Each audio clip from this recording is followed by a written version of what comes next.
జకర్యా దేవుని ఎదుట యాజక ధర్మం జరిగించే సమయం వచ్చినప్పుడు అతడు యాజక మర్యాద చొప్పున ప్రభువు ఆలయంలోనికి వెళ్ళి ధూపము వేయుచుండగా ప్రజల సమూహం అంతయు వెలుపల ప్రార్థన చేయుచుండగా ప్రభువు దూత ధూపవేదిక కుడివైపున నిలిచి అతనికి కనబడగా జకర్యా అతని చూచి తొందరపడి భయపడెను. జకర్యా, భయపడుకుము, నీ ప్రార్థన వినబడినది.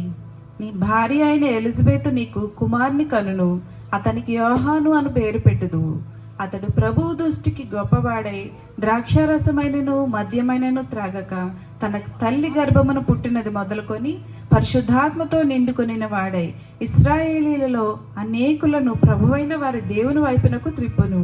అంతేకాదు అతడు తండ్రుల హృదయములను పిల్లల తట్టునకును ఆ విధేయులను నీతిమంతుల జ్ఞానమును అనుసరించుటకును త్రిప్పి ప్రభువు కొరకు ఆయత్తపడి ఉన్న ప్రజలను సిద్ధపరచుటకై ఏలియా యొక్క ఆత్మయు శక్తియు గలవాడై ఆయనకు ముందుగా వెళ్ళును గనుక నీకు సంతోషమును మహా ఆనందమును కలుగును.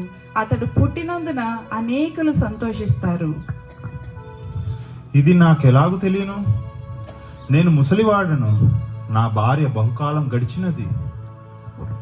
నేను దేవుని సన్నిధిని ఉండే ప్రభువు దూతను. నా పేరు గబ్రియేలు. నీతో మాట్లాడుటకును ఈ సువార్తమానము నీకు తెలుపుటకును పంపబడితిని.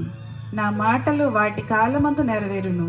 నీవు వాటిని నమ్మలేదు గనుక ఈ సంగతులు జరుగు దినము వరకు నీవు మాటలాడక మౌనివై ఉందువు.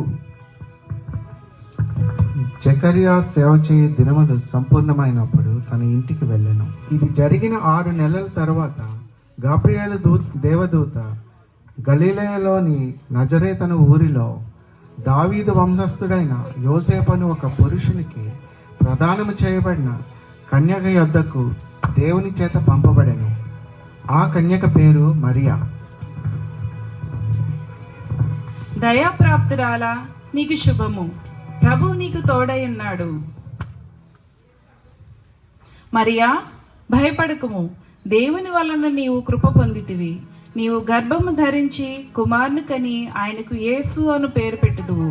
ఆయన గొప్పవాడై సర్వోన్నతుని కుమారుడు అనబడును. ప్రభువైన దేవుడు ఆయన తండ్రి అయిన దావీదు సింహాసనను ఆయనకిచ్చును. ఆయన యాకోబు వంశస్థులను యుగయుగములు ఏలును. ఆయన రాజ్యము అంతము లేనిదై ఉండును. నేను పురుషుని ఎరుగని దాన్నే, ఇది ఎలాగ జరుగును?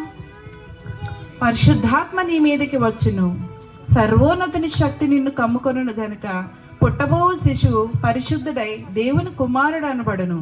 అంతేకాదు నీ బంధువురాలు ఎలిజబెత్ కూడా తన వృద్ధాప్యమందు ఒక కుమారుని గర్భము ధరించి ఉన్నది.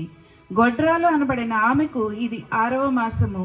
దేవుడు చెప్పిన ఏ మాట అయినను నిరర్ధకము కానేరదు. ఇదిగో ప్రభు దాసురాలు, నీ మాట చొప్పున నాకు జరుగును గాక. ఆ రోజులలో మరియ లేచి యూదా ప్రదేశంలోని కొండసీమలోనున్న ఒక ఊరికి త్వరగా వెళ్ళి జకర్యా ఇంటిలో ప్రవేశించి ఎలిజబెత్కు వందనము చేసెను.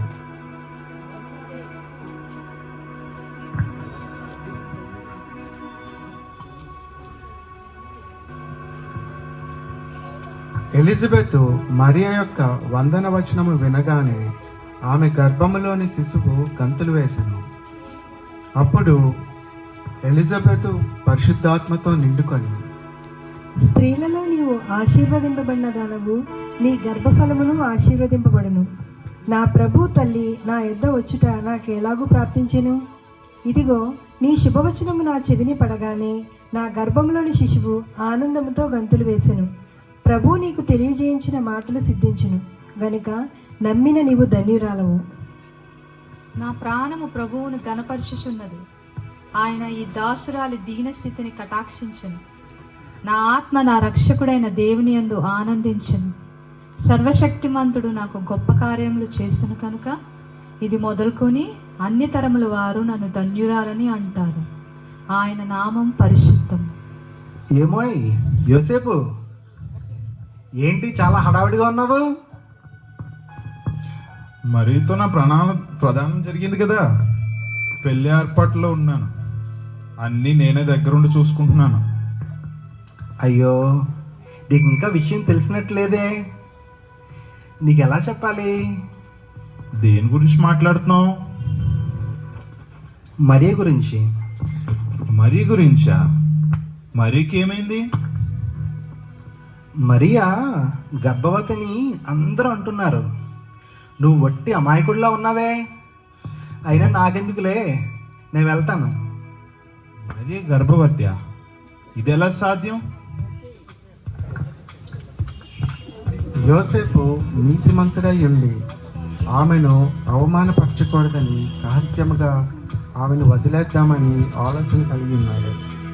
అతడు ఇంకా ఈ సంగతులను గూర్చి ఆలోచిస్తూ నిద్రించగా, ఇదిగో ప్రభువు దూత కలలో అతనికి ప్రత్యక్షమై, దావీదు కుమారుడైన యోసేపు, నీ భార్య అయిన మరియను చేర్చుకున్నటకు భయపడకుము. ఆమె గర్భము ధరించినది మాట నిజము, అయితే అది పరిశుద్ధాత్మ వలన కలిగినది. ఆమె యొక్క కుమారుని కనును, తన ప్రజలను వారి పాపముల నుండి ఆయనే రక్షించును గనుక ఆయనకు యేసు అను పేరు పెడతావు. ఇదిగో కన్యక గర్భవతే కుమారుని కనును, ఆయనకు ఇమ్మానుయేలను పేరు పెడతావు అని ప్రభు తన ప్రవక్త ద్వారా పలికిన మాట నెరవేరినట్లు ఇదంతయు జరుగుతుంది. ఇమ్మానుయేలు అంటే దేవుడు మనకు తోడని అర్థము. అప్పుడు యోసేపు నిద్ర మేలుకొని ప్రభువు దూత తనకు ఆజ్ఞాపించిన ప్రకారము అంతా చేసి మరియని చేర్చుకొని ఆమెను ఆదరించెను. ఆ దినములలో సర్వలోకమునకు ప్రజాసంఖ్య వ్రాయవలనని కైసరు ఔగుస్తు వలన ఆజ్ఞ ఆయను. సర్వలోకమునకు ప్రజాసంఖ్య రాయవలనని కైసరు ఔగుస్తు వలన ఆజ్ఞ అయిందహో. అందరూ ఆ ప్రజాసంఖ్యలో వ్రాయబడుటకు తమ తమ ఊళ్ళకు వెళ్ళాలోహో. ఇది కురేనియు సిరియా దేశమునకు అధిపతి అయి ఉన్నప్పుడు జరిగిన మొదటి ప్రజాసంఖ్య. అందరూ ఆ సంఖ్యలో వ్రాయబడుటకు తమ తమ పట్టణములకు వెళ్ళిరి. యోసేపు దావీదు వంశపులోను గోత్రములోను పుట్టినవాడు కనుక తనకు భార్యగా ప్రదానము చేయబడి గర్భవతి అయి ఉండిన మరియతో కూడా ఆ సంఖ్యలో వ్రాయబడుటకు గలిలయలోని నజరేతు నుండి యూదయలోని బెత్లెహేమనబడిన దావీదు ఊరికి వెళ్ళెను. ఇది చాలా దూర ప్రయాణం. మరియా, నీకేమైనా ఇబ్బందిగా ఉంటే చెప్పు, ఇక్కడ కొద్దిసేపు సేద తీరొచ్చు. మీరు నాకు తోడుగా ఉంటే ఏ అలసట తెలియదు. అయినా ఇంకా ఎంత దూరం ప్రయాణం చేయాలి? వచ్చేసాం ఉండు. సత్రంలో మనకు స్థలం ఉంటుందేమో అడిగి వస్తా. నాకు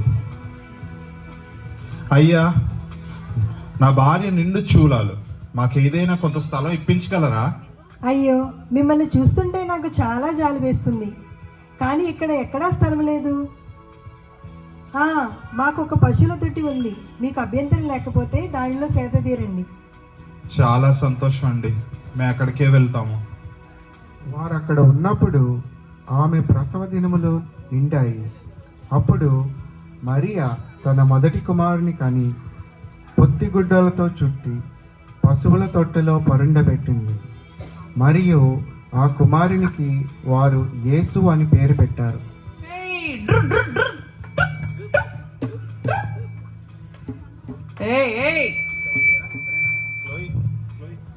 ఏంటో ఈ చలి రోజు రోజుకి పెరుగుతుందే తప్ప తగ్గటం లేదు. ఒరే యోహాను, ఆ పుల్లలేరి మంటలు పెట్టు. అలాగే అన్నా.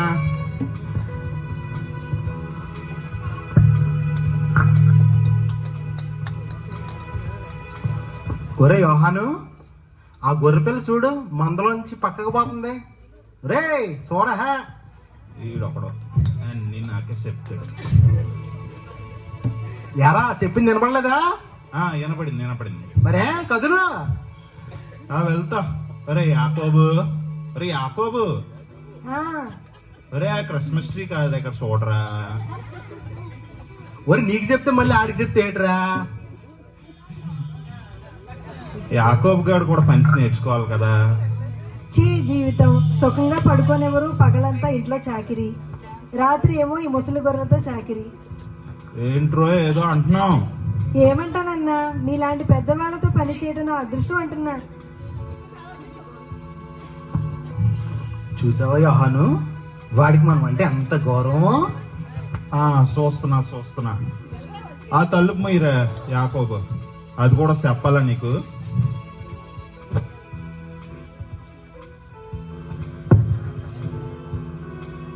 బాబోయ్, భూతం! బోధం లేదు, ఏమీ లేదు, అంతా నీ బమ. లేదురా, ఆడి చెప్పినట్టు ఏదో తెల్ల ఆకారం ఇటే వస్తుంది. అప్పుడు ప్రభువు దూత వారి యొద్దకు వచ్చి నిలిచింది. ప్రభువు మహిమ వారి చుట్టూ ప్రకాశించింది. అప్పుడు వారు చాలా భయపడ్డారు. భయపడకండి, ఇదిగో ప్రజలందరికీ కలగబోవు మహా సంతోషకరమైన శుభవర్తమానము నేను మీకు చెప్తున్నాను.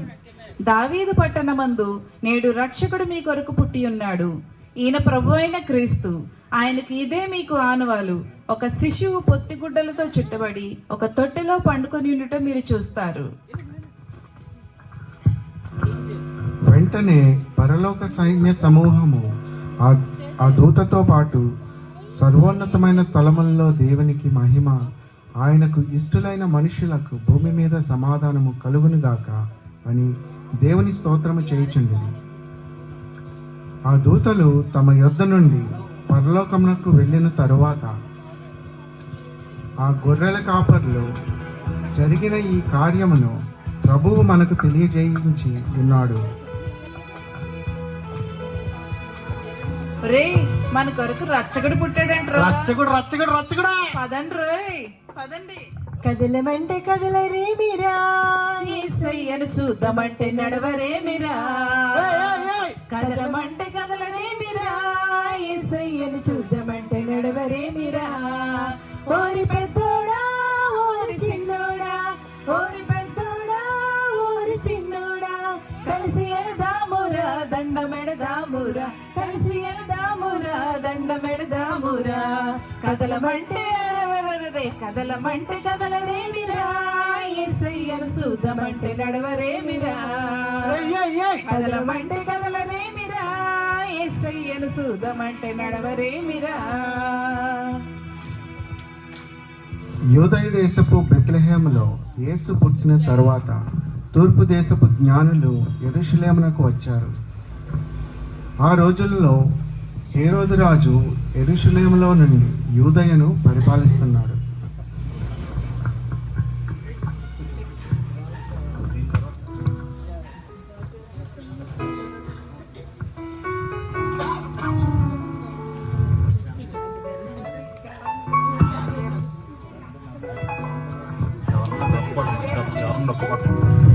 అరవీర భయంకర శత్రు సంహార శ్రీ శ్రీ శ్రీ హేరోదు మహారాజుల వారు ఏం చేస్తున్నారో హో. బహుపరాక్ బహుపరాక్ బహుపరాక్ బహుపరాక్. బహుపరాక్.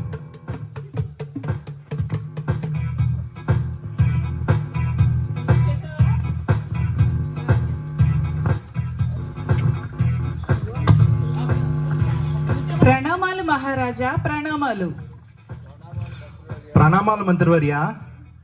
రాజ్య ప్రజలు ఎలా ఉన్నారు? పనులు అయ్యి కడుతున్నారా? తమలాంటి పురుషోత్తములు మాకు రాజుగా ఉంటే ప్రజలు ఎప్పుడు క్షేమంగా ఉంటారు ప్రభు. ఎవరైనా తిరుగుబాటు చేస్తే చెప్పండి, నేను వారి పని చూస్తాను. అంత ధైర్యం ఎవరు చేస్తారు ప్రభు? జయము జయము మహారాజా, జయము జయము.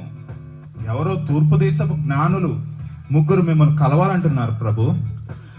తూర్పు దేశపు జ్ఞానులా? వారికి మాతో పని ఏమిటి? సరే, రమ్మను. సిద్ధం మహారాజా.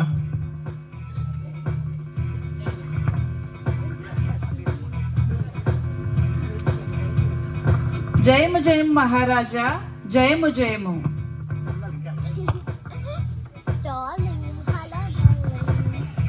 జయము జయము మహారాజా, జయము జయము. మీ రాకకు కారణము? యూదుల రాజుగా పుట్టినవాడు ఎక్కడున్నాడు? తూర్పు దిక్కున మేము ఆయన నక్షత్రము చూచి ఆయనను పూజింపవచ్చాం. యూదులకు రాజా? నేనే యూదులకు రాజుని, వేరే రాజు పుట్టడం ఏమిటి? లేదు రాజా, యూదులకు రాజు పుట్టినప్పుడు నక్షత్రం పుడుతుందని మా గ్రంథాలలో వ్రాయబడింది. ఆ నక్షత్రం పుట్టింది, దానిని చూసే మేము వచ్చాము. అటులనా? సరే, మీరు కొద్ది సమయం విశ్రాంతి మందిరంలో విశ్రాంతి తీసుకుని రండి. నేను ఈ విషయమై విచారించి సమాచారం చెప్తాను. అలాగే రాజా.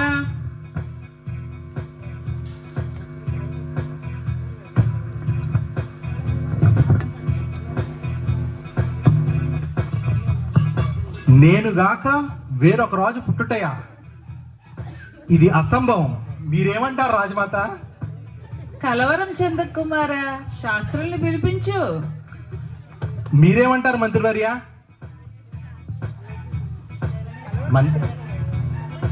నిజమే మహారాజా, వారి ద్వారా మనకు సమాచారం తెలియవచ్చు. ఎవరక్కడ? జయము జయము మహారాజా, జయము జయము. వెంటనే శాస్త్రులను ప్రవేశపెట్టండి. చిత్తం మహారాజా.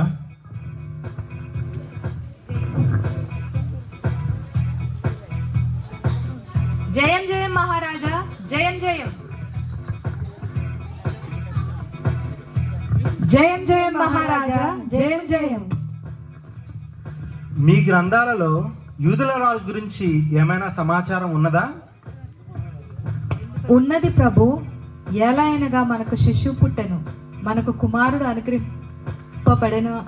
ఆయన భుజం మీద రాజ్యభారం ఉండును. ఆశ్చర్యకరుడు, ఆలోచనకర్త, బలవంతుడైన దేవుడు, నిత్యుడగు తండ్రి, సమాధానకర్తయగు అధిపతి అని అతనికి పేరు పెట్టబడు అని యెషయా ప్రవక్త ప్రవచించాడు ప్రభు. కడు ఆసక్తికరము. అలాగైతే తను ఎక్కడ పుట్టాడో కూడా రాసి ఉండాలి కదా? మా లేఖనముల ప్రకారము బెత్లెహేములో ప్రభు. యూదా దేశపు బెత్లెహేమ, నీవు యూదా ప్రధానిలో ఎంత మాత్రమును అల్పమైన దానవు కావు. ఇశ్రాయేలును నా ప్రజలను పరిపాలించు అధిపతి నీలో నుండి వచ్చిన అని మీకా ప్రవక్త ద్వారా వ్రాయబడి ఉన్నది ప్రభు. సరే, మీరు వెళ్ళండి. చిత్తం మహారాజా.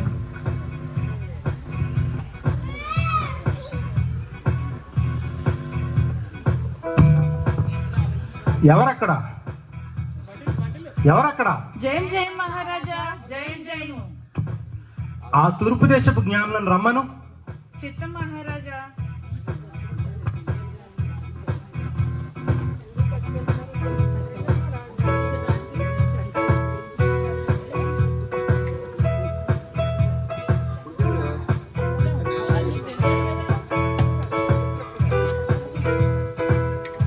జయము జయం మహారాజా, జయము జయం. రండి జ్ఞానులారా, రండి, మీ కొరకే చూస్తూ ఉన్నాను. అవును, మీకు ఆ నక్షత్రం కనబడి ఎంతకాలం అయింది? ఇంచుమించు 2 ఏళ్ళు రాజా. 2 ఏళ్ళు గడిచాయా? మేము మా శాస్త్రులతో మాట్లాడాము. అతడు బెత్లెహేములో పుట్టాడని మా శాస్త్రులు చెప్పారు. కాబట్టి మీరు వెళ్ళి ఆ శిశువును పూజించి మాకు చెప్పండి. మేము కూడా ఆ రాజును పూజిస్తాము. అలాగే రాజా. సరే, ఇంకా మీరు సెలవు తీసుకోండి. ఏమిటి? నేనుగాక వేరొక రాజు పుట్టుటయా? ఇది అసంభవము. ఎప్పటికీ నేనే మహారాజును. నేను తప్ప ఇంకెవ్వరూ రాజుగా ఉండకూడదు.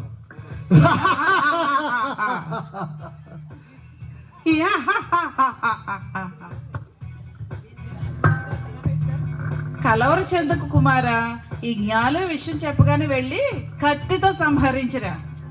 లెస్స పలికితిరి మాత, లెస్స పలికితిరి. ఆ జ్ఞానులు చిరునామా చెప్పిన వెంటనే నా ఖడ్గముతో పూజించి వస్తాను. నాకు ఇంకెప్పటికీ తిరిగి ఉండదు.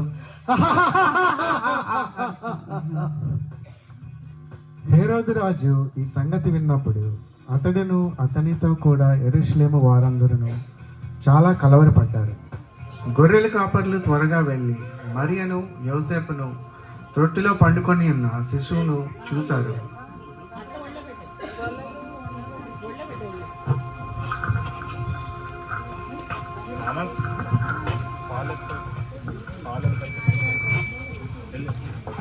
గొర్రె పిల్లలను కానుకగా ఇచ్చారు.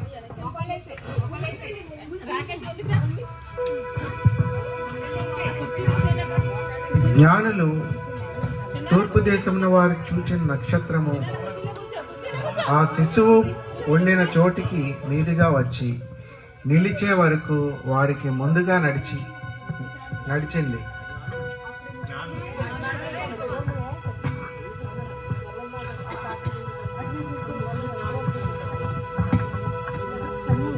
దేశపు జ్ఞానులము చుక్క వెంట కందులతో పశ్చిమపు పోయి నచుంది